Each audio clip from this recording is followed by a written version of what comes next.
हाँ जी, hi everyone, welcome to the teachers Haryana. इस प्लेटफॉर्म पर आप सभी का स्वागत है, हार्दिक अभिनंदन है।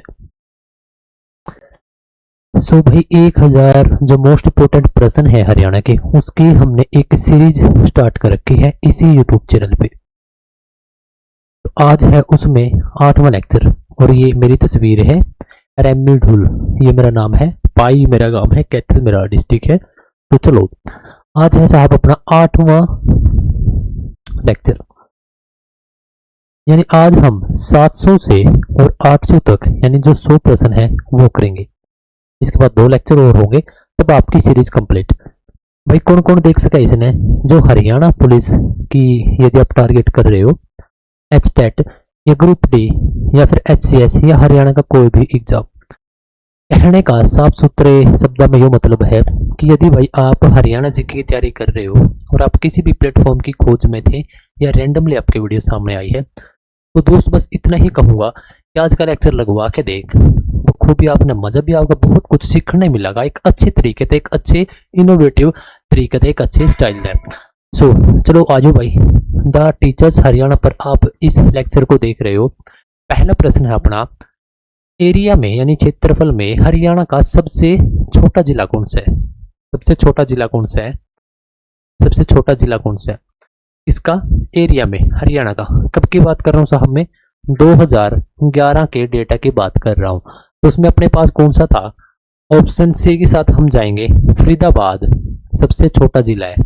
इसकी बात कर रहा हूँ मैं, एरिया की बात कर रहा हूँ। सबसे छोटा जिला जनसंख्या में कौन सा होगा? पीकेएल पंचकुला। एरिया में आपका फरीदाबाद, जनसंख्या में आपका पंचकुला। यदि मैं बात करूं सबसे बड़ा जिला आपका एरिया में कौन सा होगा, तो वो होगा साहब आपका साफ और सिरसा। सिरसा सबसे बड़ा जिला है एरिया में, फरीदाबाद सबसे छोटा जिला है एरिया में, पंचकुला सबसे छोटा जिला है जनसंख्या में। कब की बात कर रहा हूं? 2011 के डेटा की मैं बात कर रहा हूं। सब अंबाला, करनाल, फरीदाबाद और रोहतक, ये चारों आपके मंडल हैं। जब 1966 में हरियाणा को एक नया जिला बनाया गया था, एक नया राज्य बनाया गया था, तब अपने पास 4 मंडल थे। कौन कौन से साहब? GHAR, ये गुरुग्राम, हिसार, अंबाला और रोहतक, यानी कि आपका फरीदाबाद और रोहतक। ठीक है, ये फरीदाबाद बाद में जोड़ा है, बाकी तो थे। इसके बाद आपका KF, 2 आपके मंडल और जुड़ गए, यानी कि आपका करनाल और फरीदाबाद। तो कहने का मतलब है अभी अपने पास हरियाणा में 6 मंडल हैं। पहले कितने थे साहब? 4 थे। तो जो ये 2 जो मंडल जोड़े गए हैं, ये सब आपका फरवरी 2017 में जोड़े गए हैं। यदि आप ऐसे डेटा को याद रखोगे आपको कोई भी दिक्कत नहीं होगी। एरिया में फरीदाबाद ही वह मंडल है जो कि आपका सबसे छोटा है। मंडल भी आपका, डिस्ट्रिक्ट भी, ये फरीदाबाद ही आपका छोटा रहेगा। ठीक है साहब। सबसे बड़ा आपका मंडल कौन सा है? तो आपका रोहतक रहेगा साहब। क्यों? क्योंकि रोहतक में आपके 5 जिले आते हैं। 5 जिले कौन कौन से आते हैं? देखो, एक तो आपका रोहतक खुद हो गया, रोहतक। इसके बाद आपका इसके साथ लगता 1997 में इसी से अलग हुआ झज्जर। ठीक है साहब। इसके बाद आपका 1972 में हिसार से अलग हुआ भिवानी, और भिवानी से 2016 में अलग हुआ सीडी, मतलब कि आपका चरखी दादरी। एक और है आपका सोनीपत, यह भी आपका रोहतक से अलग हुआ था 1972 में। तो ये 5 जिले आते हैं आपका रोहतक मंडल में। तो सबसे बड़ा है आपका एरिया में रोहतक मंडल, सबसे छोटा है आपका फरीदाबाद। कुछ और फैक्ट हैं हम फरीदाबाद के ऊपर, क्योंकि अभी हम फरीदाबाद के ऊपर बात कर रहे थे, तो फरीदाबाद से रिलेटेड देखो काफी इंपॉर्टेंट है ये। सबसे पहले पूछ लेता है कि साहब फरीदाबाद की स्थापना कब हुई, किसने करी? तो 1607 में इसकी स्थापना हुई थी। 1607 में किसके द्वारा? मुगलों के द्वारा। मुगल बादशाह जहांगीर के कोषाध्यक्ष, ठीक है, शेख फरीद ने दिल्ली आगरा राजमार्ग की सुरक्षा के उद्देश्य से की थी। ठीक है, मतलब इसी के शासनकाल में हुई थी भाई, किसके? मुगलों के शासनकाल में। कब हुई थी? 1607 में। ठीक है, लेकिन अपना हरियाणा में इसका जो गठन है या फिर जो जिला है वह कब बना? ये रहा साहब डेट, 15 अगस्त 1979। कौन सा जिला था साहब? ये था आपका 12वां जिला। लिख भी रखा होगा कहीं पे, ये रहा। तो ये था साहब आपका 12वां जिला बनाया गया था भाई, अब 1979 में। साहब किससे अलग किया गया था ये फरीदाबाद? तो ध्यान रख लेना कि साहब यह है गुरुग्राम, गुरु का ग्राम, ठीक है, गुरुग्राम। तो गुरुग्राम से अलग किया गया था ये। अब 1979 में कौन सा जिला बनाया गया था? 12वां जिला बनाया गया था। अब क्या खास बात है कि जनसंख्या में 2011 का यदि हम डेटा देखते हैं तो 2011 के डेटा के अनुसार यह क्या है, इसके अंदर जनसंख्या सबसे ज्यादा है। किसके अंदर? फरीदाबाद के अंदर। फरीदाबाद जनसंख्या में सबसे ज्यादा, एरिया में सबसे कम। Got it? इसके बाद औद्योगिक शहर, ये वेरी वेरी मोस्ट इंपोर्टेंट है। देखो औद्योगिक शहर, औद्योगिक मतलब कि यहाँ पर उद्योग धंधे हरियाणा में सबसे ज्यादा कहां पर है साहब? फरीदाबाद में। इसके बाद गुड़गांव में, ठीक है, फरीदाबाद में। ओके, एक बार क्वेश्चन पूछा गया था कि इसको किसकी नगरी बोला जाता है फरीदाबाद को, तो ध्यान रखना बाबा फरीद की नगरी इसको बोला जाता है। बाबा फरीद की नगरी इसको बोला जाता है, किसको? फरीदाबाद को, ठीक है साहब। तो देखो फरीदाबाद हरियाणा का एक प्रमुख औद्योगिक क्षेत्र है या केंद्र है, मतलब कि यहाँ पर उद्योग धंधे सबसे ज्यादा है, ठीक है भाई। अब देखो इस वजह से इसको हरियाणा की औद्योगिक राजधानी भी कहा जाता है। औद्योगिक राजधानी का मतलब है कि जहां पर उद्योग धंधे सबसे ज्यादा है, तो वो कौन सी होगी साहब? आपकी फरीदाबाद, औद्योगिक फरीदाबाद, ठीक है। आर्थिक राजधानी पूछ ले, वो रहेगी आपकी गुड़गांव। गुड़गांव क्यों? क्योंकि जो हमारी फाइनेंशियली कैपिटल हम किसको बोलते हैं? गुड़गांव को बोलते हैं, ठीक है। जीडीपी में सबसे ज्यादा योगदान हरियाणा की जीडीपी में किसका रहता है? गुड़गांव का रहता है। सबसे आधुनिक शहर एक प्रकार से बोल सकते हैं इसको, वैसे करनाल भी एक आधुनिक शहर है हमारा।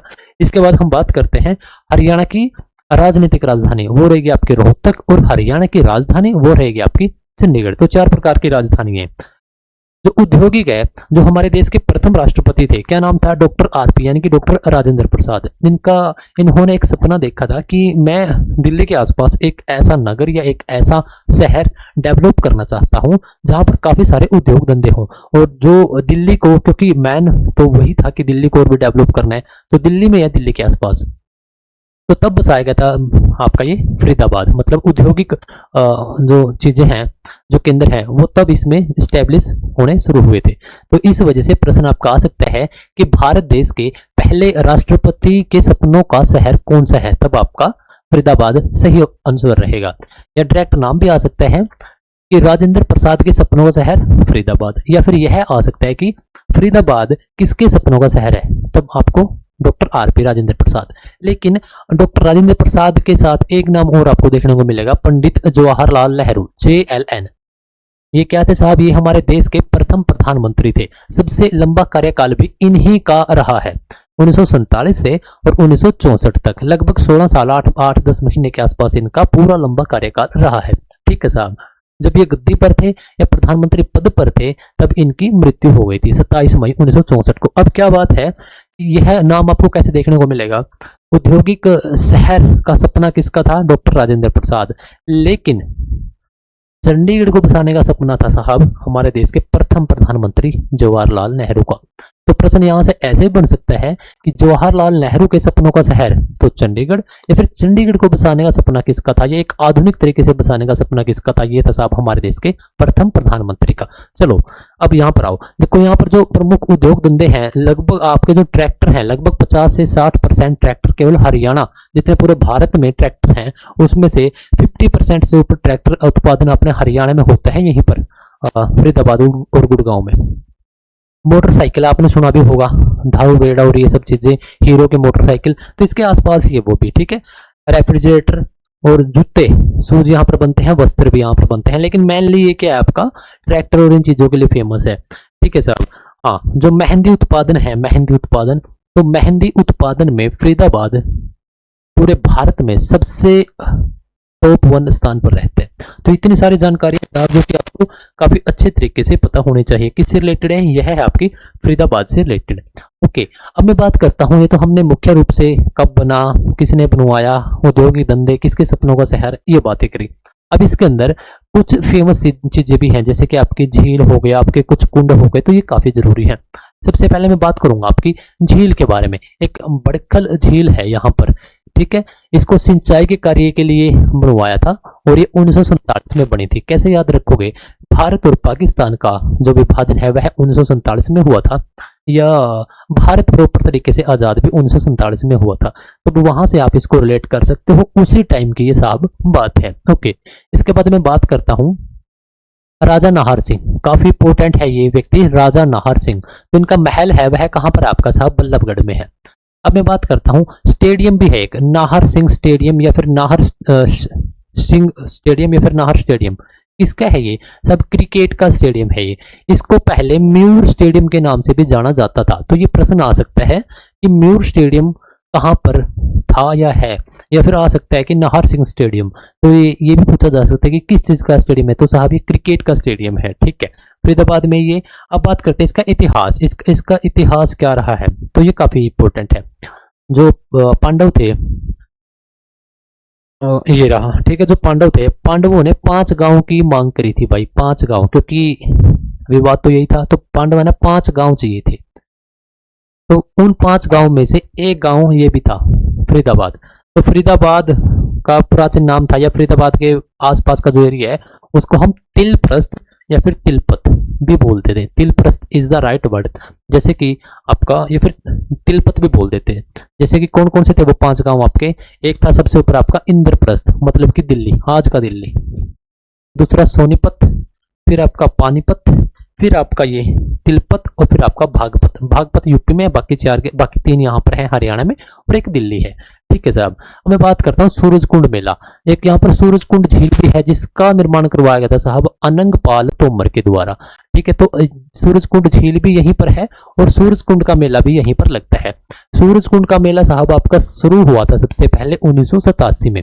पहली बार जब इसका आयोजन किया गया था, तो कब किया गया था, 1987 में इसका आयोजन किया गया था। किसका, सूरजकुंड मेले का। 2021 में सिर्फ एक बार इस मेले का आयोजन नहीं हुआ है, सिर्फ एक बार इस मेले का आयोजन नहीं हुआ है। कब, 2021 में। क्यों नहीं हुआ, due to COVID, due to lockdown, lockdown के कारण नहीं हुआ। बाकी आपका हर एक वर्ष यह लगता है। 2013 में क्या किया गया था, इसको इंटरनेशनली लेवल पर घोषित कर दिया गया था। 2013 से यह अंतरराष्ट्रीय स्तर पर भी लगता आ रहा है। तो काफी इंपॉर्टेंट है 1987 में। और जब भी नाम आता है 1987, तो इसी वर्ष 1987 में कुरुक्षेत्र में क्या हुआ था, कृष्ण संग्रहालय की स्थापना हुई थी। ठीक है साहब, कृष्ण संग्रहालय की स्थापना कब हुई थी, 1987 में, जो कि ब्रह्म सरोवर के बिल्कुल ही पास है। तो यदि आप कुरुक्षेत्र आए हैं या जब भी आओ, तो इन चीजों को एक बार जरूर विजिट करना। तो 1987 में कुरुक्षेत्र में कृष्ण संग्रहालय की, और आपका सूरजकुंड, जो कि आपका कहां पर है, फरीदाबाद में, सूरजकुंड मेला की भी शुरुआत इसी में होते हैं 1987 में। ठीक है, इतनी सारी जानकारी हम यहां से गैदर कर लेते हैं। इसके बाद हम चलते हैं अगले प्रश्न पर। अगला प्रश्न है साहब आपका, 48 कोस भूमि में राज्य के कितने जिले आते हैं। सबसे पहले तो हमें यह पता होना चाहिए कि 48 कोस जो ये लिख रखा है, इसका संबंध किस चीज से है, क्योंकि एक अलग क्वेश्चन हो सकता है। तो देखो, जो महाभारत का युद्ध हुआ था, महाभारत का युद्ध हुआ था, महाभारत, तो कहां पर हुआ था, बोलते हैं कि साहब कुरुक्षेत्र में हुआ था, कुरुक्षेत्र में। ठीक है, कुरुक्षेत्र में। लेकिन जो आज का कुरुक्षेत्र है, जितना उसका एरिया है, क्या सिर्फ वही हुआ था, नहीं साहब। तो एग्जैक्ट जगह कौन सी थी वो, ये 48 कोस। ठीक है, इस 48 कोस में लगभग आपके 150 किलोमीटर के, 140 से 150 किलोमीटर के आसपास का एरिया आता है। तब उस पूरे एरिया को बोला गया था कुरुक्षेत्र। ठीक है, कुरुओं का क्षेत्र तोड़ देते हैं कई व्यक्ति, इसको बना देते हैं। ठीक है, तो एक प्रकार से लड़ाई का मैदान, या वह स्थान जहां पर महाभारत का युद्ध हुआ है। तो कुल मिलाकर 48 कोस की वो जगह है, नंबर 1। नंबर दूसरा, जो आज का प्रॉपर कुरुक्षेत्र है, सिर्फ वो एरिया नहीं था। कभी आप कुरुक्षेत्र जाओ और आप ये बात सोचो कि साहब इसी धरती पे, मतलब यहीं पर युद्ध हुआ है, नहीं भाई। जिस धरती पे मैं खड़ा हूं, ये भी उसका एक भाग था, क्योंकि मैं बिलोंग करता हूं कैथल डिस्ट्रिक्ट से। तो इसके अंदर 5 आपके जिले आते हैं, 5 जिले। कौन कौन से हैं वो 5 जिले, तो काफी इंपॉर्टेंट है ये देखो। तो 5 जिले आपके कौन कौन से रहेंगे, सबसे पहले तो कुरुक्षेत्र रहेगा, कुरुक्षेत्र। ठीक है साहब, इसके बाद कुरुक्षेत्र के बाद हम बात करते हैं KAITH यानी कि कैथल। इसके बाद हम बात करते हैं करनाल। तो 3 का, कैथल, करनाल और कुरुक्षेत्र। इसके बाद साहब आपका जींद, जींद का कुछ हिस्सा, और आपका पानीपत, पानीपत का हिस्सा। तो कुल मिलाकर ये 5 जिले ऐसे हैं जो कि आपका 48 कोस में आते हैं। दूसरी बात, एक मेला लगता है गीता जयंती मेला। कहाँ पर लगता है साहब ये गीता जयंती मेला? गीता जयंती मेला साहब आपका लगता है कुरुक्षेत्र में। ठीक है, हर वर्ष नवंबर और दिसंबर, कुछ तारीखें कुछ डेट्स आपकी ली जाती है नवंबर की और कुछ आपकी डेट्स ली जाती हैं दिसंबर की। तो नवंबर टू दिसंबर चलने वाला आपका मेला कौन सा है? कुरुक्षेत्र में गीता जयंती। जब आप यहाँ पर आते हो और आप जाते हो जहाँ पर महाभारत का एक सिनेरियो दिखा रखा है जिसमें भगवान श्री कृष्ण रथ पर विराजमान है और अर्जुन भी है वहां पर। और तो अगर आपने वो सिनेरियो देखा है तो वहां पर क्या है, तो वहां पर आपको जब भी वहां पर स्टॉल लगती है या जैसे 15 दिनों के लिए 20 दिनों के लिए मेला लगता है तो आखिर के 10 दिन में क्या होता है साहब, आपका वहां पर एक रसोई डिजाइन की जाती है और उस रसोई के साथ साथ आपका ये 48 कोस भूमि, ये स्पेशली एक एक लंबा सा इसका एक एडवर्टाइजमेंट भी की जाती है और काफी सारी इससे घटित इससे जुड़ी हुई चीजें भी वहां पर रखी जाती हैं। बड़े बड़े अक्षरों में लिखा जाता है 48 कोस भूमि। सो यदि आप अब तक आपने वो चीजें विजिट नहीं की है, नहीं देखी है, तो उसमें हर एक गांव कौन कौन सा गांव है और कितना एरिया है टोटल और ये सब चीजें। महाभारत कब हुई थी, लगभग आपका जो डेट बताते हैं हमें तो वो 900 बीसी में। ठीक है, ईसा मसीह के जन्म से लगभग 900 साल पहले। आज से यदि हम बात करें तो लगभग आपका 3400 से 3500 साल पहले डेट के अकॉर्डिंग देखो यही मान रखे है भाई। तो आप की कर सका हाँ, तो ठीक है, तो उसके अनुसार ये है। कौन सी युग में हुई थी साहब, क्या कोई कमेंट कर देगा? सतयुग में तो नहीं हुई होगी, जाहिर सी बात है। त्रेता युग में क्या हुआ था, ये द्वापर में। तो ठीक है, त्रेता में रामायण हुई थी, द्वापर में महाभारत हुई थी। ठीक है, तो इसमें कितने गांव आते हैं साहब? इसमें आते हैं आपके 5 गांव। कुरुक्षेत्र एक बहुत ही ज्यादा पवित्र शहर है और जब भी आप आए तो उसको अच्छी तरीके से देखने की कोशिश करें। उसके आसपास बहुत सारी चीज है, सिर्फ ये नहीं है कि धार्मिक ही वहां पर सभी चीजें हैं जैसे महाभारत से जुड़ी हुई, बाकी और भी। मैं लगभग दूसरी तीसरी वीडियो में बोल ही देता हूँ क्योंकि जब भी कुरुक्षेत्र शहर का जिक्र आता है तो मैं यही बोलता हूँ। एक तो जो अपनी यूनिवर्सिटी है कुरुक्षेत्र यूनिवर्सिटी, उसके अंदर बहुत सारी चीजें हैं, वो विजिट करें आप। दूसरा है जो आपका ब्रह्म सरोवर है उसके पास ही जो अर्जुन चौक है वहां पर क्या है, हमारे देश के एकमात्र कार्यवाहक प्रधानमंत्री गुलजारी लाल नंदा साहब का म्यूजियम और लाइब्रेरी है, वो विजिट करें। और उन्हीं के द्वारा क्या बनवाया गया था, कुरुक्षेत्र विकास बोर्ड की स्थापना करी गई थी जो कि आपका ब्रह्म सरोवर के बिल्कुल बाहर है। वहां पर बहुत सारे कर्मचारी भी कार्यरत हैं, कार्य करते हैं। तो कुरुक्षेत्र का जितना भी उसके आसपास का जितना भी डेवलपमेंट होगा वो वही लेखा जोखा रखते हैं। तो काफी एक पवित्र शहर है, बहुत ही बढ़िया शहर है। वैसे मैंने इसके ऊपर कल काफी डिटेल्स करवाई थी कि कुरुक्षेत्र में और क्या क्या चीजें हैं। तो बहुत सारी चीजें हैं। भोर सेदान जहाँ पर मगरमच्छ प्रजनन केंद्र है आपका आपका प्रथम आकाशवाणी दूसरा आकाशवाणी केंद्र 1991 में बना था, वो भी आपका यहीं पर है। सबसे पहली यूनिवर्सिटी वो भी आपकी यहीं पर है। तो बहुत सारी चीजें हैं। भगवान श्री कृष्ण ने गीता ज्ञान दिया वो भी यहीं पर है। तो लगभग 150 किलोमीटर है भाई इसके ऊपर, तो हमने बात करी ही ली। और ये वो 5 गांव हैं जिसको मैंने आपको बता दिया पहले ही। चलो अगले पे अब बात करते हैं यहाँ पर साहब, जो कि हरियाणा में कुछ हमारे जो महाभारत कालीन कुछ तीर्थ हैं या काफी इंपोर्टेंट चीजें हैं जो आपके ये पीवाईक्यू है सभी। ठीक है, वैसे नहीं बता रहा मैं आपको, पीवाईक्यू है, साथ में आपको कुछ न कुछ सीखने को भी मिलेगा। सबसे पहले हम बात करते हैं साहब पांडु पिंडारा। सबको पता है कि ये पिंडारा गांव है जो कि आपका डिस्ट्रिक्ट जींद में है। यहाँ पर क्या किया था पांडवों ने क्या किया था, अपने पूर्वजों का पितृदान किया था या पिंडदान किया था। ठीक है, और वहीं से देखो अब क्या था, जब महाभारत का युद्ध कंप्लीट हो गया था तब क्या हुआ, पांडव गए पांडु पिंडारा। वहां पर इन्होंने अपने जो भी शहादतें हुई थी या जिन लोगों की मृत्यु हो गई थी उनकी आत्मा की शांति के लिए पिंडदान किया था या फिर पितृदान किया था। तब से यह आपकी एक परंपरा चल पड़ी कि जो अपने पूर्वज हैं, जो अपने पितर हैं, उनकी आत्मा की शांति के लिए हम पिंडदान करवाते हैं। एक कंसेप्ट भी था ये। ठीक है, इसके बाद ज्योतिसर एक गांव है जो कि कुरुक्षेत्र में ही है और पेहवा रोड पे पहला गांव है। इसमें क्या है, अक्षवट वृक्ष के नीचे भगवान श्री कृष्ण ने अर्जुन को गीता को दिया था, जिसके ऊपर आज पूरी दुनिया चल रही है। अब तो विदेशी भी इस चीज को बिल्कुल अच्छे तरीके से, क्योंकि काफी सारे फॉरेनर हैं जो कि बनारस में, उज्जैन में, हरिद्वार में और इनफैक्ट अपने कुरुक्षेत्र में भी बहुत सारे फॉरेनर हैं जो कि इन्हीं सब चीज़ों के ऊपर रिसर्च करने के लिए आते हैं, जो कि क्योंकि ये तो सब इंडिया के पास है, भारत के पास है, और हम बहुत प्राउड करते हैं इस चीज़ पर कि अपने आसपास ये जो चीज़ें घटित हुई थी उनका साक्ष्य या फिर कुछ उल्लेखित ग्रंथ है अपने पास, तो काफ़ी प्राउड की बात है ये भी। और इसके बाद है नरकतारी। ठीक है, ये नरकतारी में क्या है, ये भी कुरुक्षेत्र में ही है। भीषम कुंड, ये भीषम कुंड कौन सा स्थान है जहां पर अर्जुन ने बाण मारकर भीषम पितामह के लिए पानी निकाला था, ये भी काफी इंपॉर्टेंट है। हाँ, लेकिन आज के टाइम पे इसकी जो हालात हैं वो झरझर हो चुके हैं, कुछ खास है नहीं वहां पर, वैसे ही गंदा सा पानी पड़ा है। लेकिन हो सकता है कि आने वाले टाइम पे इन चीजों की तरफ थोड़ा सा ध्यान दे सरकार। क्यों क्यों देना जरूरी है, क्योंकि देखो आज के टाइम पे सोशल मीडिया है ना, सोशल मीडिया बहुत ज़्यादा, इसके बहुत ज़्यादा यूजर एक्टिव है, खासकर इंडिया में। खासकर कौन से कैंडिडेट जिसकी उम्र अभी 16 17 18 ये है, ठीक है, क्योंकि वो अभी स्कूल में है या फिर स्कूल पास कर रहे हैं, उनके ऊपर एक यदि हमें अच्छा प्रभाव डालना है तो जाहिर सी बात है कि संस्कृति से जोड़ के रखना पड़ेगा, क्योंकि वेस्ट की जो संस्कृति है, पश्चिमी देशों की जो संस्कृति है, यदि उसके बिहाफ पे हम चलेंगे तो भाई हम अपनी संस्कृति खो देंगे। और एक ऐसा कल्चर आप देख भी रहे हो आसपास, एक ऐसा कल्चर डेवलप कर लेंगे हम यहाँ पे जिसकी ना तो हमें आवश्यकता थी, और जो ना तो रिश्तों को रखेगा, इंडिविजुअली इंसान रहेगा, अकेला ही रहेगा, एक एक इंसान और एक उसका दूसरा फोन, ना उसके माँ के साथ रहेगा भाई, ना उसके पापा के साथ रहेगा, ना उसके वाइफ के साथ रहेगा, उसको डिवोर्स चाहिए, उसको ना बच्चों की जरूरत, बोलेगा कि मैं तो वैसे ही आया हूँ दुनिया में घूमने फिरने के लिए, जिंदगी तो ऐसे ही मिली है, मैं क्या करूंगा बच्चों का।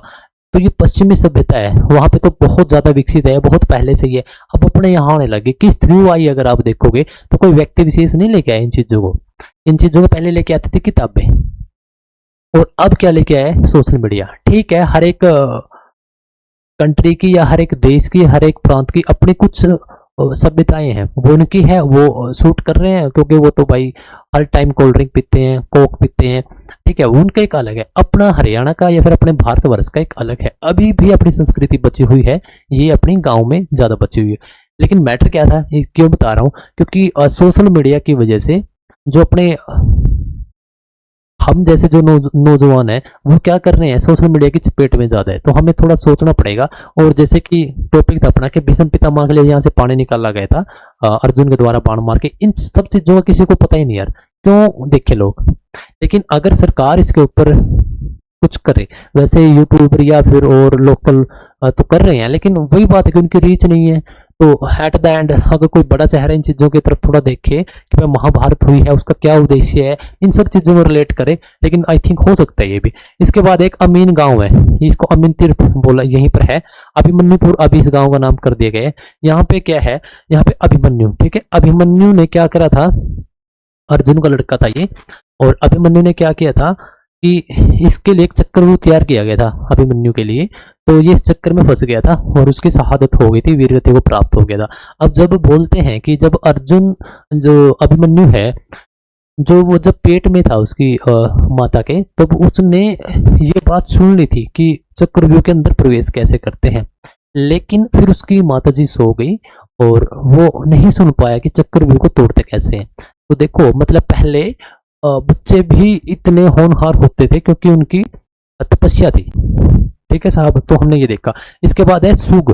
सुग कहाँ पर है साहब, यमुनानगर में है। यह है क्या है कि एक प्राचीन शहर है, सुग एक प्राचीन शहर है, यह पूछा भी गया था, जिसका उल्लेख महाभारत काल में कुरु साम्राज्य के हिस्से के रूप में मिलता है। ठीक है, पांडव और कुरु दो ही थे, दोनों भाई थे। तो देखो अगर आज के टाइम पे हम देखें तो ये भी कंसेप्ट है भाई कि दो भाई हैं, दोनों में लड़ाई होगी, तो ये भी तो दोनों भाई थे। अगला प्रश्न आपका, पृथुदक, बोलते हैं कि पृथुदक का घड़ा, किसको, पेहवा को, एक महत्वपूर्ण प्राचीन स्थल था जहां पर पितरों का श्राद्ध, पितरों का श्राद्ध किया जाता था। इसे लघु हरिद्वार भी बोला जाता है। तो लघु हरिद्वार आपका कौन सा रहेगा, आपका पेहवा रहेगा, ठीक है, पेहवा रहेगा। चलो अगला प्रश्न, हिसार में कांग्रेस की स्थापना कब हुई। ठीक है, हिसार में कांग्रेस की स्थापना कब हुई, हिसार की जो कांग्रेस है उसकी स्थापना कब हुई थी। देखो यहाँ पर क्या थे, अंग्रेज थे, ठीक है, ब्रिटिश थे, ब्रिटिश थे यहाँ पर, कहां पर,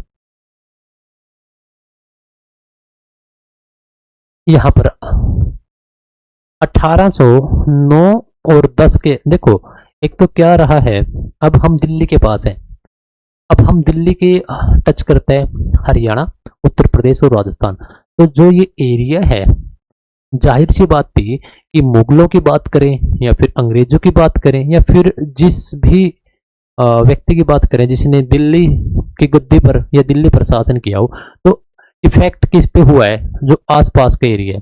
तो जाहिर सी बात है कि यहाँ पर भी सबसे ज्यादा प्रभाव रहा है। और यहीं पर सबसे ज्यादा प्रभाव होने के कारण क्या हुआ, जब 1857 की क्रांति हुई थी, प्रथम स्वतंत्रता संग्राम है इसको हम बोलते हैं।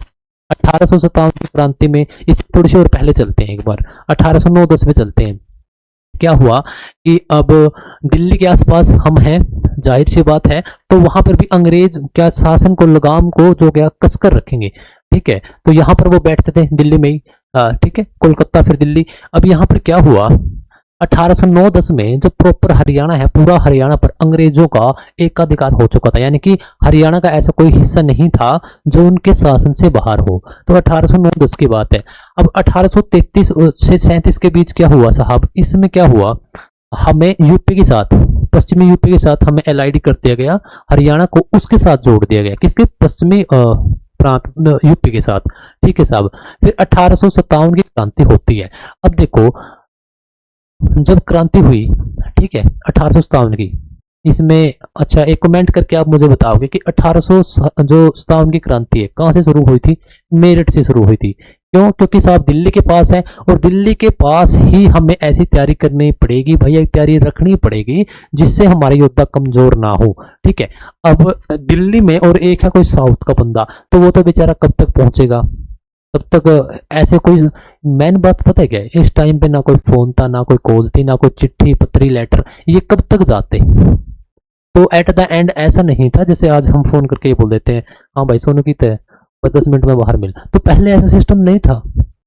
तो देख रहे हो कि कितने शहादतें हुई हैं, आज मैं और आप यहाँ पर प्रॉपर तरीके से जब हम बोलते हैं कि साहब हमें हमारा मौलिक अधिकार है, स्वतंत्रता का अधिकार है, बोलने का अधिकार है, तो ये क्या है, आज हम जो फ्रीडम है, जो हम स्वतंत्र है शारीरिक रूप से, मानसिक रूप से तो अब भी हम गुलाम है।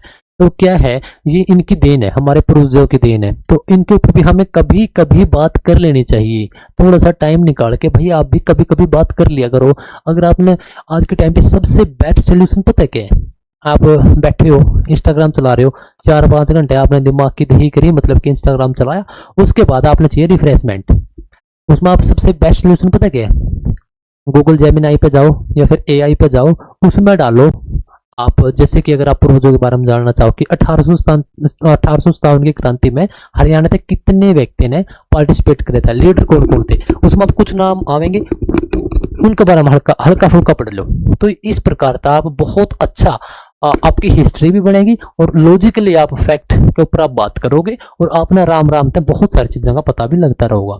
लेकिन जब आप सोशल मीडिया ना छोड़ो जब भी, तो ठीक है साहब। 1857 में क्या हुआ कि यहाँ पे क्रांति होगी, तो आपने कमेंट यो करके बताना है कि भाई 1857 की क्रांति में एक दिल्ली का शासक था जिसने अपनी अगुवाई करी थी अंग्रेजों के खिलाफ, कि भाई मैं भी हूं इनकी तरफ, ठीक है, तो भाई फोड़ देंगे, तो सीधी बात वो थी। तो वो कौन था, हिंट दे देता हूं कि वो एक मुगल शासक थे। तो आपने बताना है वो, और वो काफी बुढ़े हो गए थे उस टाइम पे, और 5 साल के बाद रेंगून जेल में उनको डाल दिया गया था, और कुछ टाइम के बाद उनकी मृत्यु हो गई थी, 1862-63 में तो उनकी मृत्यु हो गई थी, ठीक है। तो क्या हुआ साहब, 1857 में अब क्रांति का बिगुल बजा, मतलब क्रांति हुई, और जो आसपास का एरिया है दिल्ली का, जो दिल्ली का आसपास का एरिया था, वो इतना ज्यादा स्ट्रांग बन गया, हो गया अपना हरियाणा, यूपी और राजस्थान, इतना ज्यादा यहाँ से लीडर निकल के आए हैं, क्रांतिकारी जिसको हम बोलते हैं, कि कोई हद नहीं थी।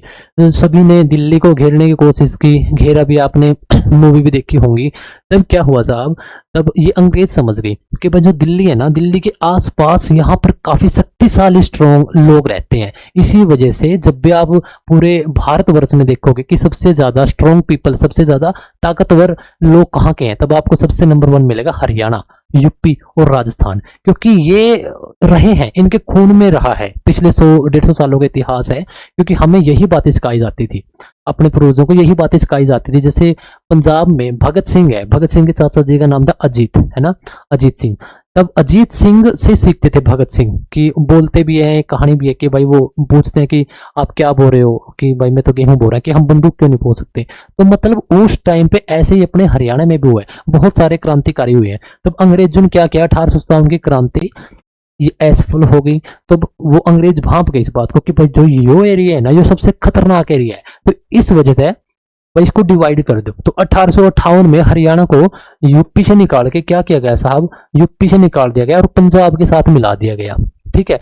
और 1858 से 107-8 साल, लगभग 1966 तक हम संयुक्त पंजाब का हिस्सा रहे हैं। हमारे साथ हिमाचल का भी कुछ हिस्सा था, शिमला, कांगड़ा, ये वाला। ठीक है, जो कि 1971 में फिर वो हिमाचल भी अलग हो गया था।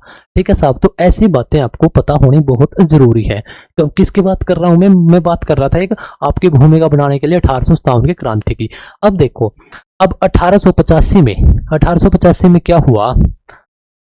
अब अपने वाले भी काफी ताकतवर थे, खाली हरियाणा की बात नहीं, पूरे पूरे ऑल ओवर इंडिया की बात कर रहा हूं मैं। तो 1885 में एक संगठन की स्थापना करी गई जिसका नाम था कांग्रेस। अब इसका मुख्य क्या काम था कि अंग्रेजों को कैसे हराना है, कैसे यहां से दबाना है, कैसे बगावत करनी है। तो उन सब चीजों के खिलाफ एक संगठन बना लिया और हम इसमें बैठकर क्या करेंगे, सभी प्लानिंग करेंगे। तो 1885 में होते हैं साहब कांग्रेस की स्थापना।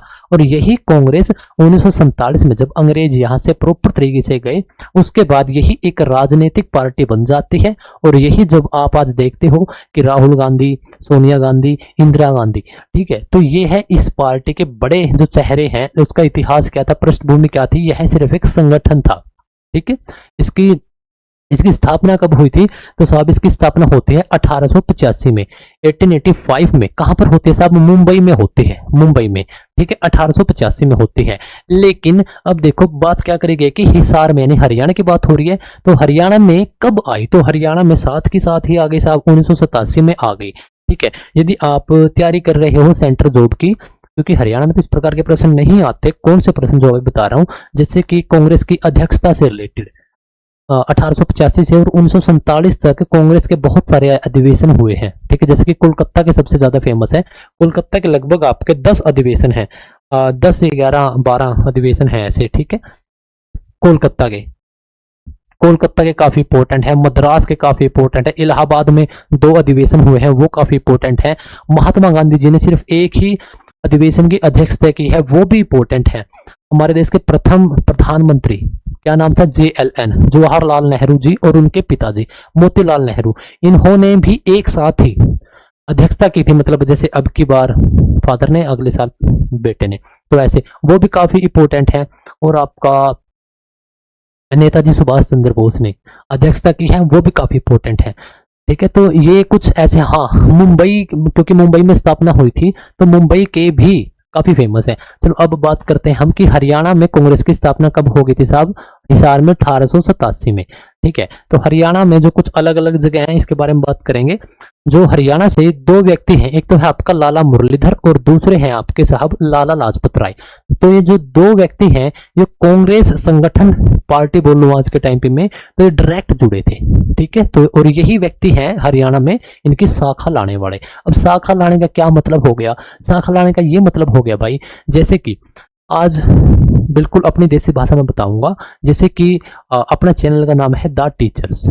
ठीक है, तो द टीचर्स, मान के चलो कि मैं कैथल का हूँ। ठीक है, तो द टीचर्स, तो मैं कैथल का हूँ। अब मैं क्या करूंगा, मैं कुछ टाइम के बाद मे बी 2 साल के बाद, 3 साल के बाद, जब मैं थोड़ा सा आगे बढ़ूंगा, आपका बहुत ज्यादा प्यार मिलेगा इन सब चीजों को लेकर, मैं क्या करूंगा, इसी की ब्रांच द टीचर्स बिहार में ब्रांच खोल दूंगा। समझे बात, तो उसकी एक ब्रांच थी, उसकी एक ब्रांच है, और उसके जो सभी वो जो भी सभी निर्णय ले रहा है वो कौन ले रहा है, वो मैं ले रहा हूँ। कहाँ से, यहीं से। इसकी हेड क्वार्टर कहाँ हो गया, यहाँ पे हो गया, लेकिन उसकी ब्रांच वहां पर भी होगी। अब वहां पे क्या होगा, वहां पे बच्चे आएंगे, सीखेंगे, मेरे बारे में पता लगेगा कि साहब पढ़ाते हैं, अच्छा हरियाणा जीके पढ़ाते हैं, अच्छा नेशनल जीके भी पढ़ाते हैं, अच्छा ये सब्जेक्ट भी टीच करते हैं। तो ठीक है, तो ऐसे ही था कि कांग्रेस की अब ब्रांचेज खोलनी थी। रेवाड़ी में, इसमें हिसार में भी खुली है, आपकी अंबाला में भी खुली है। ठीक है, तो इसका मेन टारगेट क्या था कि लोगों को जोड़ो। ऑनलाइन सिस्टम नहीं था भाई, ऑफलाइन ही था सब कुछ। तो लाला मुरलीधर और लाला लाजपत राय ये दो व्यक्ति काफी इंपॉर्टेंट है। 1886 में सबसे पहले आती है आपकी अंबाला में, क्योंकि अंबाला आपका बहुत प्राचीन शहर है। आई थिंक कैंट की स्थापना 1843 के आसपास हुई है, तो बहुत ज्यादा प्राचीन है ये। यहाँ पर क्या था, राय बहादुर, मतलब कि तो इनको एक उपाधि मिली है। अंग्रेज क्या करते थे, अंग्रेज कुछ व्यक्तियों को कुछ उपाधियां दे देते थे, मतलब कि टाइटल, जैसे सर की उपाधि हो गई, राय बहादुर की उपाधि हो गई। तो क्या है, लाला मुरलीधर ने 1886 में क्या किया था, अंबाड़ा में कांग्रेस की शाखा स्थापित करी थी। और अंबाड़ा से ही अंग्रेजों के खिलाफ पहली बार हमारा 1857 की क्रांति का बिगुल बजा था। हरियाणा में सबसे पहली वो जगह है अंबाड़ा। ठीक है साहब। अब क्या हुआ, रोहतक। रोहतक में भी इसी साल देखो, वहां पर लाला मुरलीधर है, यहाँ पर लाला लाजपत राय है। ठीक है, इसने अपने पिता के साथ रोहतक, ये कब आए थे, 1884 में। और अक्टूबर 1886 में क्या किया गया, कांग्रेस का पहला स्थानीय सत्र, ठीक है, मतलब कि पहली बार बैठक की थी इन्होंने इसके लिए। ये आ गया 88 वाला। तो लाला लाजपत राय यही व्यक्ति रोहतक वाला अब यहाँ पर आ गया, इसने क्या कांग्रेस का कार्य शुरू कर दिया था इस चीज का। ठीक है, आगे क्या है कि सबसे पहले साहब स्थापना हुई थी बॉम्बे में। ठीक है, तो इसमें अपना जो लाला मुरलीधर है ये क्या थे, जो वहां पर व्यक्ति मौजूद थे, तो वो यह भी वहां पर थे।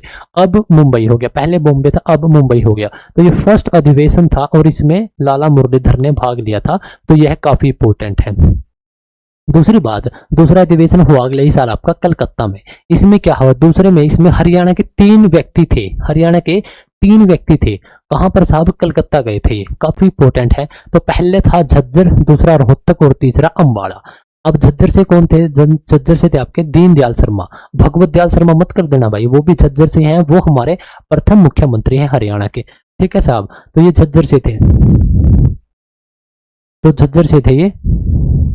और इसके बाद मैं बात करता हूँ रोहतक से। तो रोहतक से साहब आपके बाबू बाल मुकुंद गुप्त। ठीक है, ये काफी इंपोर्टेंट है, ये पूछा भी गया है।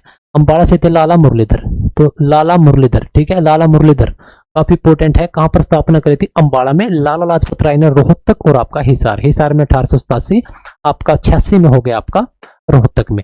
और यहां पर कब हो गया साहब आपका अंबाड़ा, अंबाड़ा में भी 86 में। ठीक है, ओके साहब। इसके बाद बात करता हूं 1888 की। तो 1888 में क्या हुआ, इलाहाबाद का अधिवेशन हुआ था। इसमें लाला लाजपत राय, ये नाम तो देखो बार बार आ रहा है। ठीक है, इसने पहली बार हिसार कांग्रेस के प्रतिनिधि के रूप में इस अधिवेशन से भाग लिया।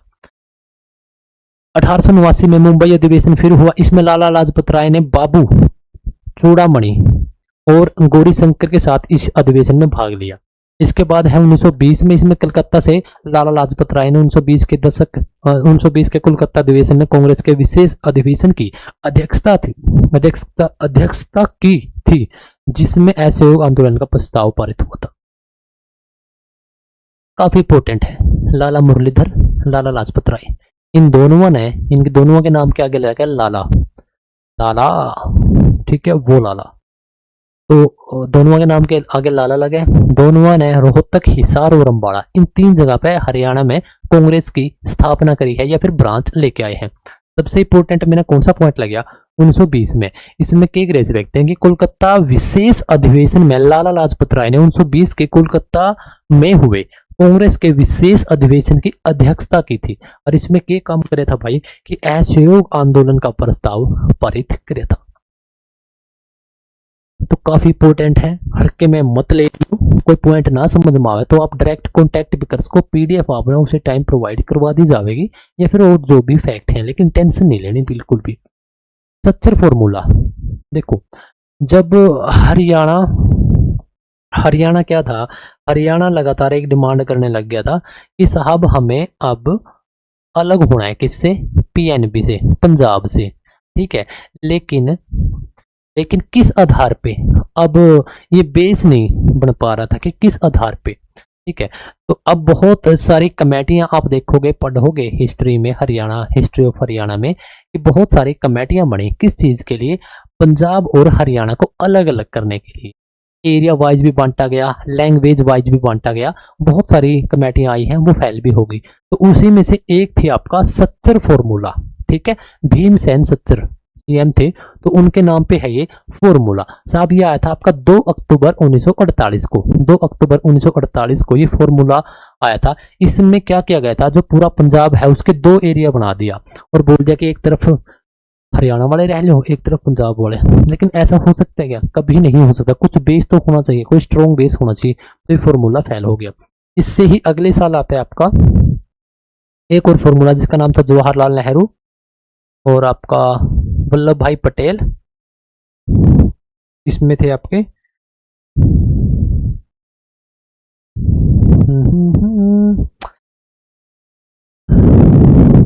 साहब, ये क्या हो गया? ये अपने आप चलने लग रहा है भाई। चलो एक बार अगले स्लाइड पे चलते हैं।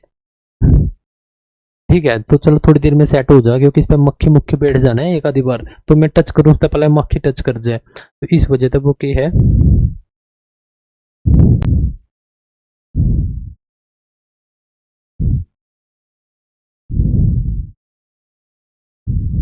तो थोड़ी देर में हो जाएगा चीज। तो आप एक मैं आपने बेसिक पृष्ठभूमि बता दूं। अब हरियाणा और पंजाब दोनों डिमांड लगे, कारण विशेष रूप से हरियाणा कि साहब मैंने अलग होना है, ठीक है। लेकिन उसके लिए अब क्या था कि उसके लिए हमें कुछ तो बेस स्ट्रॉन्ग करना पड़ेगा अपना। देखो ये मक्खी उड़ने लग रही, तो उसके लिए हमें क्या है, विशेष कुछ तो अपना वो करना पड़ेगा। ये मक्खी रही, तो ये करे भाई सारी गड़बड़ यहाँ पे आके। तो क्या था कि आपने कुछ विशेष, तो इसी वजह से बहुत सारी कमेटियां बनी है। आप देखोगे कि सबसे पहले आया था आपका सच्चर फॉर्मूला। देखो ये मुख्य बैठी यहाँ पे, सबसे पहले आता था आपका सच्चर फॉर्मूला, ठीक है। सच्चर फॉर्मूला के बाद एक आपकी कमेटी बनी थी 1949 में। 1949 में आपकी कमेटी बनी थी जिसमें 3 व्यक्ति थे। एक तो आपके पंडित जवाहरलाल नेहरू, एक पिताम्बी सितार मिया और एक थे आपके वल्लभ भाई पटेल। जेवीपी, वीपी उल्टा लिख दिया मैंने, पीवी लिख दिया। जेवीपी इसको बोलते हैं। ये भी फेल हो गई, सच्चर फॉर्मूला भी फेल हो गया। फिर आपका सा कमीशन आया था एट द एंड 1966 में, जिसने क्या किया था साहब, आपका अपने हरियाणा को बनाने के लिए स्ट्रॉन्ग रीजन दिया। वो ग्राउंड पर आए, रिपोर्ट तैयार करी। अप्रैल में आया था वो शायद, और उसने बहुत जल्दी रिपोर्ट तैयार कर दी। तो फिर क्या किया था आपका, ये बन गया था। 1956 में आपका एक आया था क्षेत्रीय फॉर्मूला। इस क्षेत्रीय फॉर्मूला में क्या था, आपके दो एरिया, दो क्षेत्र बना दिए थे, हरियाणा एक तरफ, दूसरी तरफ पंजाब। लेकिन ये भी फेल हो गया था, क्योंकि पता है क्या बात है, जो उस टाइम पे तत्कालीन यानी कि उस टाइम पे जो सरकार थे उसने क्या कर दिया था कि पंजाबी लैंग्वेज को अनिवार्य कर दिया, मतलब कि सबको बोलनी है ही है। लेकिन हमें वो मंजूर नहीं थी, बहुत सारे लोगों को मंजूर नहीं थी, तो वो उसको हम बोलते हैं हिंदी भाषी क्षेत्र। इसमें जो 1956 में आया था, इसमें भी दो क्षेत्र बने थे, पंजाबी क्षेत्र और हिंदी भाषी। हरियाणा में नहीं था उस टाइम पे। कुछ लोगों ने, बहुत सारे लोगों ने बोल दिया कि साहब अब हम नहीं बोलेंगे, तो तभी और भी बहुत ज्यादा दंगे हुए। आपने पढ़ा भी होगा कि बहुत सारे लोगों ने यहाँ पर क्या किया है, अगुवाई भी की है और जेलों में भी डाले गए हैं, ठीक है। ये प्रश्न तो रह गया। सूरज कुंड मेला का आयोजन कब से शुरू हुआ? तो साहब सूरज कुंड मेला 1987 से शुरू हुआ था। इसके ऊपर हमने डिस्कस कर लिया, दोबारा अब नहीं करेंगे। अच्छा आगे भी है, इसके डिस्क्रिप्शन है, एक बार देख लो भाई। तो सूरज कुंड मेला 1987 में राष्ट्रीय स्तर पर शुरू हुआ था, लेकिन 2013 में ये इंटरनेशनल यानी कि अंतर्राष्ट्रीय मेला का इसको दर्जा मिला, ठीक है साहब। और अब तक सिर्फ ये एक बार नहीं लगा भाई, ठीक है, एक बार नहीं लगा, बाकी आपका हर एक साल लगता है, ठीक है। अभी आपका कब होगा ये 2026 में, 31 जनवरी से 15 फरवरी तक होगा, ठीक है साहब। और अब की बार जो इसका सहयोगी देश है वो होगा साहब आपका इजिप्ट यानी कि आपका मिस्र। तो ये काफी इंपोर्टेंट फैक्ट है, इसको एक बार देख लेना। राज्य में यानी हरियाणा में सबसे बड़ा पशु मेला कहाँ पर लगता है? ये काफी इंपोर्टेंट प्रश्न है। तो साहब ये कहाँ पर लगता है, एक के साथ जहां हम जाएंगे झज्जर। देखो यदि हम बात करते हैं सबसे बड़ा पशु मेला, अब इसमें क्या है कि यहाँ पे हम अपने पशु लेके जाते हैं, वहां उनको सेल करते हैं, बेचते हैं, खरीदने वाले खरीदते हैं। तो ये होगा सबसे बड़ा पशु मेला साहब, कहाँ पर है आपका, झज्जर में है। देखो झज्जर में ऐसा बोलते हैं कि सबसे जो शहीदों का शहर है, शहीदों का शहर, शहीदों का शहर किसको बोलते हैं हम, झज्जर को बोलते हैं। सबसे ज्यादा फौजियों की जो संख्या है वो भी आपकी झज्जर से है। जो कम उम्र के सबसे ज्यादा फौजी हैं वो कहाँ पर है आपके, ये भी आपके झज्जर में है। झज्जर की साहब आपकी स्थापना हुई थी 15 अगस्त 1997 को। किससे निकाला गया था, रोहतक से ये निकाला गया था, ठीक है। जो आपका झज्जर है, झज्जर में 2001 से और 2011 तक की जो जनगणना थी, कौन सी थी साहब, वो 5वीं जनगणना थी अपने हरियाणा की। क्या खास बात है इसकी, इसमें इसकी सिर्फ 8% ही जनसंख्या बढ़ी है। तो सबसे कम जनसंख्या वृद्धि किसकी है? आपकी झज्जर की है। ठीक है साहब। इसके बाद में बात करता हूं बहादुरगढ़ की। बहादुरगढ़, बहादुरगढ़ क्या है? बहादुरगढ़ झज्जर में ही है और ये साहब आपका लगता है दिल्ली को, दिल्ली को। ठीक है। और दिल्ली को हरियाणा के तीन तरफ से चार जिले लगते हैं, तीन तरफ से चार जिले लगते हैं, जिसमें एक का नाम झज्जर भी है और झज्जर का लगता है बहादुरगढ़। और इस बहादुरगढ़ में क्या आती है साहब? आपकी मेट्रो आती है। ठीक है। तो मेट्रो हमारे गुड़गांव, फरीदाबाद और आपकी झज्जर में है। अभी प्रस्तावित है साहब आपके सोनीपत, पानीपत और करनाल में। ठीक है। तो ऐसे आप भी यदि फैक्ट याद रखोगे, आपको कोई भी ना तो आपको कभी दिक्कत होगी ना आप कभी कंफ्यूज होगे। ठीक है साहब। आगे चलते हैं। ये कुछ इसका डिस्क्रिप्शन है, इसका भी एक बार देख लेते हैं भाई, क्या खास बात है इसकी। चल चल चल, मैं पढ़ा दूंगा तो क्यों आ रहा है। तो देखो इसकी क्या खास बात है। हरियाणा राज्य का सबसे बड़ा पशु मेला है, कहां पर? झज्जर में। ठीक है साहब। और झज्जर जिले के जहाजगढ़ गांव है एक, जहाजगढ़, जहाजगढ़ ये काफी इंपॉर्टेंट है, आपसे पूछा भी जा सकता है कि कहां पर मेला लगता है, तो जहाजगढ़ में लगेगा। यह एक लोकप्रिय पशु मेला है जहां उत्तरी भारत के सभी राज्यों से लोग खरीद और व्यापारी पशुओं के व्यापार के लिए आते हैं। ठीक है। दूसरी बात क्या है, ये तो था हरियाणा का। बिहार की में पूरे भारत की बात करो तो बिहार में लगता है जिसका नाम है सोनपुर, सोनपुर। ठीक है। तो सोनपुर कहां पर है साहब? आपका बिहार में है। यहां पे लगता है भारत का सबसे बड़ा पशु मेला। ठीक है। और एशिया का, तो एशिया का भी साहब सोनपुर ही रहेगा। तो भारत में लगता है अपना सोनपुर, बिहार में, तो पूरे एशिया का सबसे बड़ा पशु मेला है। ठीक है साहब। हरियाणा का सबसे बड़ा पशु मेला झज्जर में है, जो कि आपका जहाजगढ़ गांव में है। ठीक है।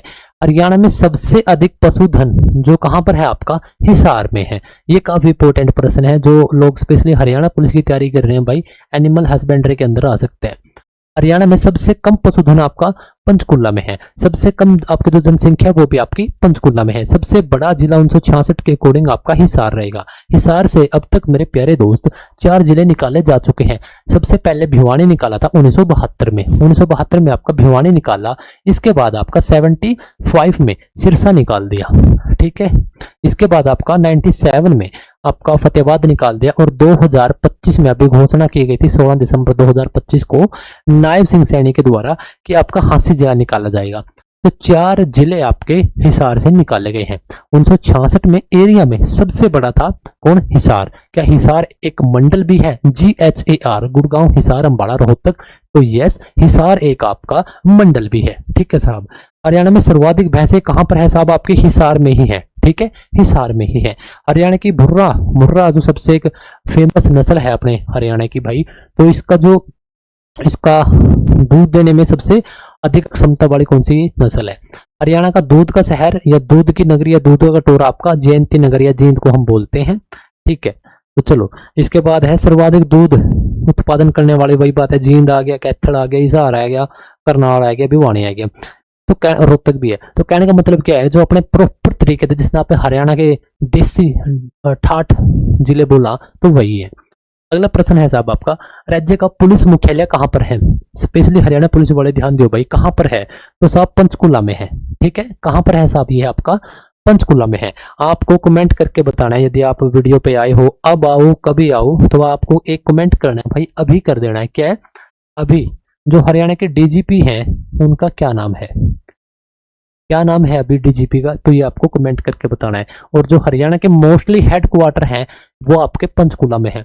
इसके बाद कुछ एक आपके गुड़गांव में है, बाकी आपके पंचकुला में है ज्यादातर। लाइक आपका HPSC, HSSC, हरियाणा सीड, ये आपके सारे कहाँ पे हैं भाई? आपका पुलिस डिपार्टमेंट भी आपका CID वगैरह सभी के सब आपके पंचकुला में है।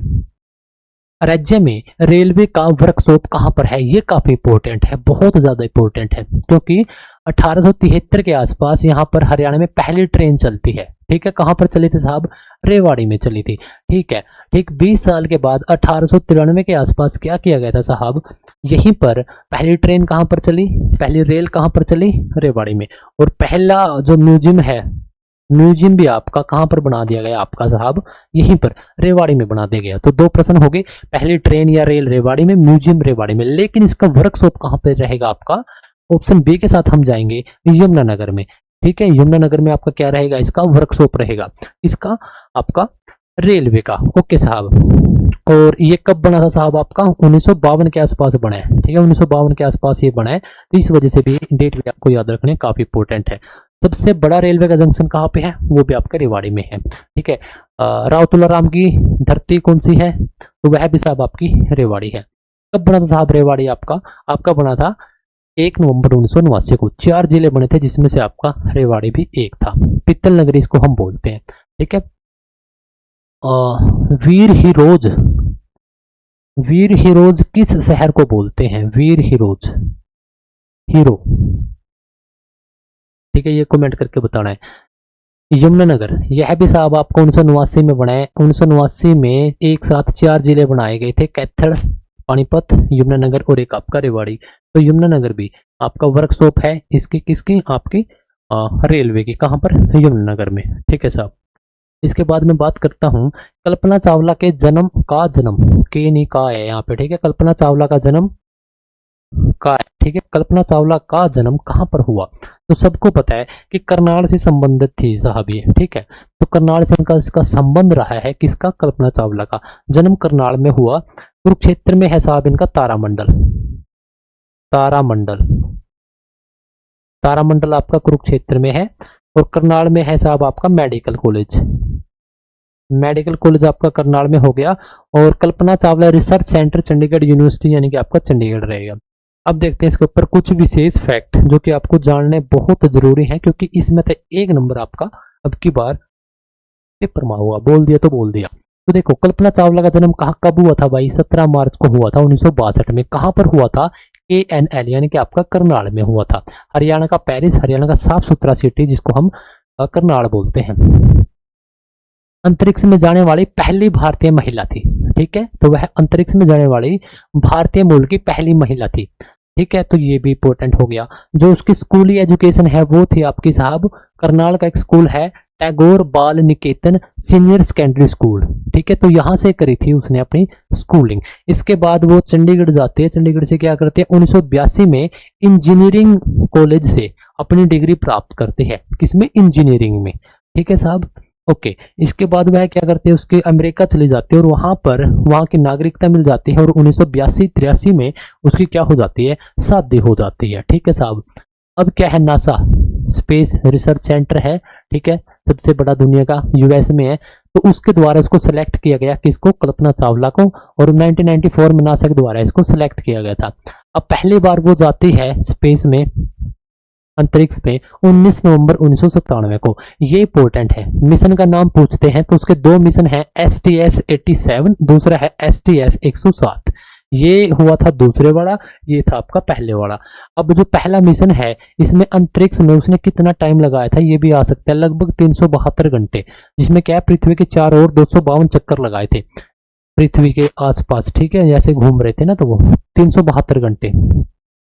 और जो उसकी दूसरी और अंतिम, क्योंकि 2 बार ही गई हो, तो दूसरी बार जो जो मिशन था उसका नाम था STS-107। ना याद रहे तो भाई इसमें 20 जोड़ दियो, बस आपका ध्यान आ जाएगा। तो साहब ये गए थे 16 जनवरी 2003 में, लगभग आज से आपका 23 साल पहले। और वो आ रही थी 1-2-3, ये डेट है 1-2-3। तो 1 फरवरी 2003 को लगभग 15 मिनट का और टाइम अगर उसने मिल जाता तो वो धरती पे सेफली लैंड करती, लेकिन उसका क्या हो गया, दुर्घटना घट गई थी, ठीक है। अंतरिक्ष स्टल कोलंबिया दुर्घटना, ठीक है साहब। तो ये बहुत ज्यादा मोस्ट इंपोर्टेंट डेटा है जो कि आपने अच्छे तरीके से पता होना बहुत जरूरी है। अगला प्रश्न अपना, राज्य में दरी कहां पर बनती है, तो जब इसको तो बच्चा बच्चा बता देगा भाई कि साहब कहां पर बना है, पानीपत में बना है, ठीक है। कंबल दरी अपने मिलिट्री बल्कि दूसरे देश में भी एक्सपोर्टों में, तो क्या है आपका कंबल और दरी कहां पर बनते हैं साहब, पानीपत में।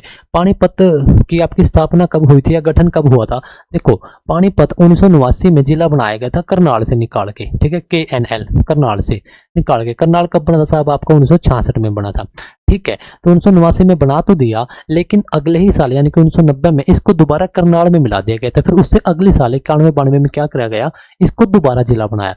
तो प्रश्न बहुत बार रिपीट भी हुआ है कि हरियाणा का एकमात्र ऐसा जिला जिसको 2 बार जिला बनाया गया, तो वह कौन सा है साहब, पानीपत है। हम बात करें कि दरी की हम बात करें या हम बात करें कंबल की, तो वह क्या कहां पर है आपका, पानीपत।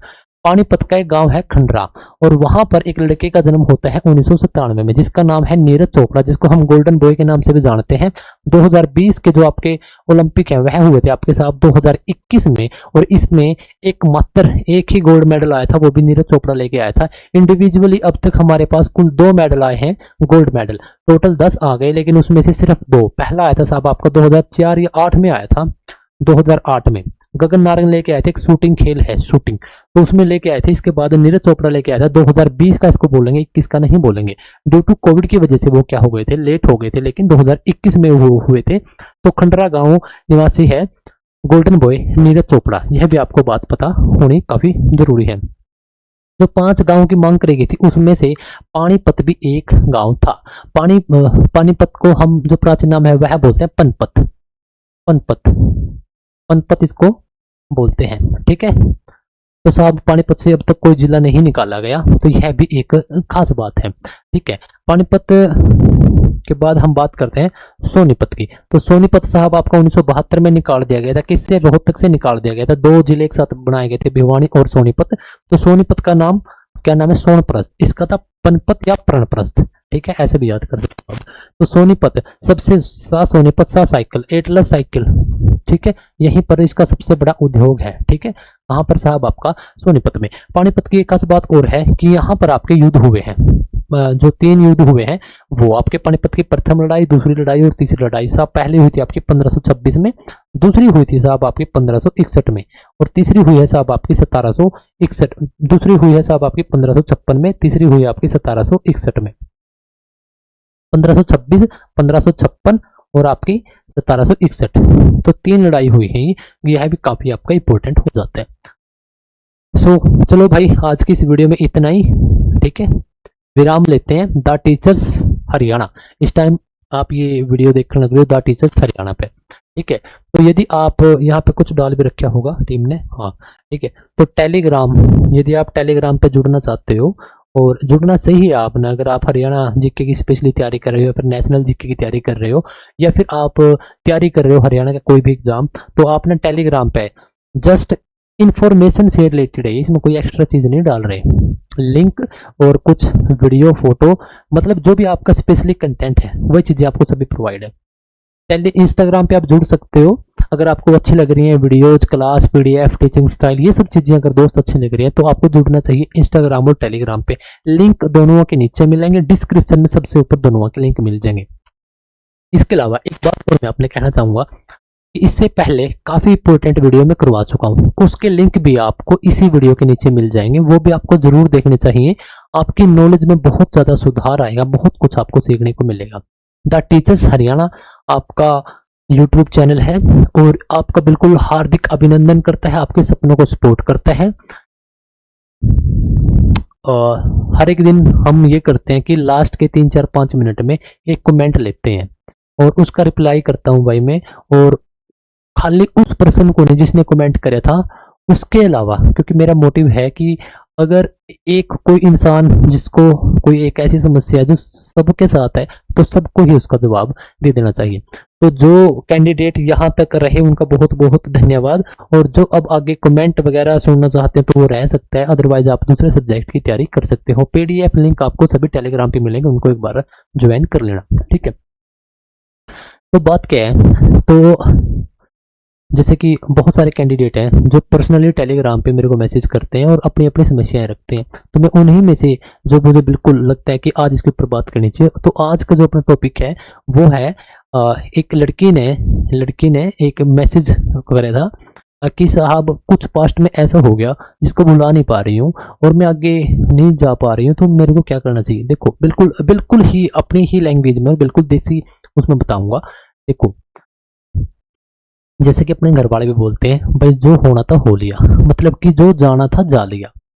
अगर इब आप उसने याद करोगे तब आप खुद ने मानसिक लेवल पे इतना ज्यादा टॉर्चर कर लोगे जिसका आपका इम्पैक्ट यानी कि प्रभाव आपकी फिजिकली लाइफ, आपकी सोशली लाइफ आपके आसपास है, और आपकी इकोनॉमिकली, यदि आप कुछ कमा रहे हो या नहीं भी कमा रहे, आप पढ़ रहे हो यार, फिर भी आपके ऊपर बहुत ज्यादा असर पड़ेगा।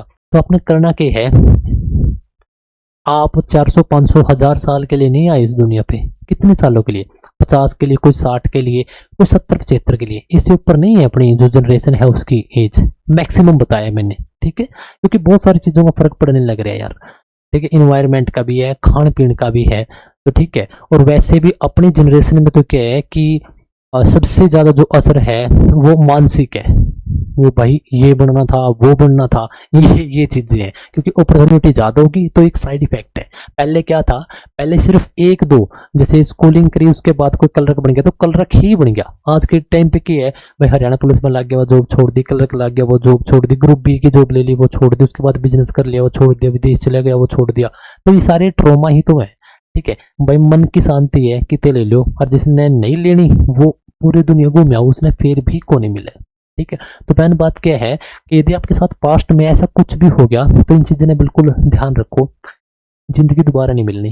नंबर एक, खासकर जिंदगी के अंदर जो आपका जवानी का टाइम है, 18 से लगभग 40 साल के आसपास तक का जो टाइम है, ये तो बिल्कुल भी नहीं आना दोबारा से, ठीक है। तो जो ये दो चीज है ना साहब, ये किसी ने दोबारा नहीं मिलती। जिंदगी किसी ने दोबारा नहीं मिलती, जवानी किसी ने दोबारा नहीं मिलती। अगर आज आप यंग हो, ठीक, खास को, पीस को एक्सप्लोर कर सको, तो यार फिर दिक्कत किस बात की। पास्ट था, जा लिया। आपका प्रश्न है कि साहब मैं आगे कैसे बढ़ूं, तो पहली बात इस चीज में आपने समझना पड़ेगा, जो होना था हो लिया। दूसरी बात, छोड़ना कैसे है। एक तो इस चीज में ध्यान से सुनो, समझो कि जो होना था हो लिया। प्रैक्टिकल हो कि यार दोबारा जिंदगी नहीं मिलेगी, एक बार ही मिली है। तीसरी बात, बिल्कुल सीरियसली ना हो, कुछ ज्यादा हो कि यार जब मैंने जॉब ना मिली तो मैं मर जाऊंगी, या फिर कुछ कोई इंसान या फिर कोई चीज ना मिली, या कुछ आगे के बनागा, सबका कुछ ना कुछ हो जाए। अपने के करना है, अपनी नीयत बिल्कुल साफ सुथरी रखनी है, नंबर एक। नंबर दूसरा के है, अपना कर्म करना है। कर्म का क्या मतलब हो गया, काम। काम कौन सा, यदि आप आज एक स्टूडेंट हो, जो पास्ट में हो लिया छोड़ दो, गोली मारो उस चीज के। आपने क्या करना है, आपने कि भाई आज के टाइम पे अगर आप एक स्टूडेंट हो तो आपका सबसे बड़ा कर्म है पढ़ना, तो आपने पढ़ना शुरू करना पड़ेगा। तीसरी बात, आपके मम्मी पापा की तरफ देखो, आपका परिवार की तरफ देखो, और आप खुद की तरफ देखो। मम्मी पापा के भाई हमेशा जवान नहीं रहते मम्मी पापा, ठीक है। जब आप 25 साल के हुआ तब अपने मम्मी पापा लगभग 50-55 साल के हो जाए, तब आपने क्या करना है, उनकी तरफ देखना है कि भाई अब ये यंग नहीं है। तब आपने क्या करना है कि अब इनको जरूरत है एक सहारे की। वो सहारा आप क्यों बन सका, कुछ पॉजिटिविटी ले आके, कोई नौकरी ला के, दो पैसे घर में दे के, कमा के, उन खातर जो चीज उनकी पसंद है वो करके, उनका गले बैठ के टाइम स्पेंड करके, उनके टाइम की बात आप सीरियसली, आप जब भी आपके मम्मी के या पापा के पास बैठोगे, कदम कदम पूछ के देखियो कि पापा उस टाइम पे क्यों होया करता, आप स्कूल को कर जाया करते, कोई स्कूल ना गए हो किसी के फादर साहब या मम्मी जी, तब आप और कुछ बात पूछियो, खेतों में जाया करते आप, अच्छा पूरे दिन का क्या शेड्यूल होया करता। तो जो बात बताएंगे ना कि जो ज्वाइंट फैमिली होया करती, एक चूल्हा पे बैठ के साथ के साथ तेरे मामू रोटी खाया करते, तो ये सारी चीज, ठीक है साहब। तो चलो वीडियो रुक गई है, और मैंने खुद ने नहीं बेरा कि ये वीडियो कब रुकी है, तो मैं अपनी वाणी ने आड़े आराम विराम दूं और आराम भी कर लूं भाई। तो बस यही है, भड़क लेने की जरूरत है नहीं। जो पास्ट था भाई वो जा लिया, उसका मारो गोली, उसने जान दो।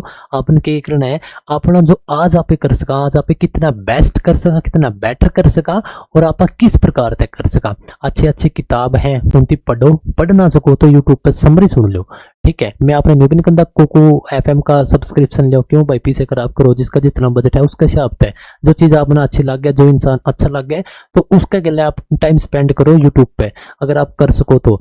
बहुत सारी किताब है, उनकी समरी है हिंदी में, उनकी सुनो, कुछ पॉइंट निकाल लो, एक शेड्यूल बनाओ, अनुशासन, डिसिप्लिन, जिसने आप बोला साहब 6 बजे उठना है, थोड़ी वॉकिंग करनी है, ये सारी चीज मिला के सिर्फ 10 दिन करके देखो, आपका पास्ट पोस्ट सब कुछ खत्म हो जाएगा। और एक टारगेट बना लो, क्योंकि अगर आपके पास टारगेट नहीं है तब आप पास्ट में ही रहोगे।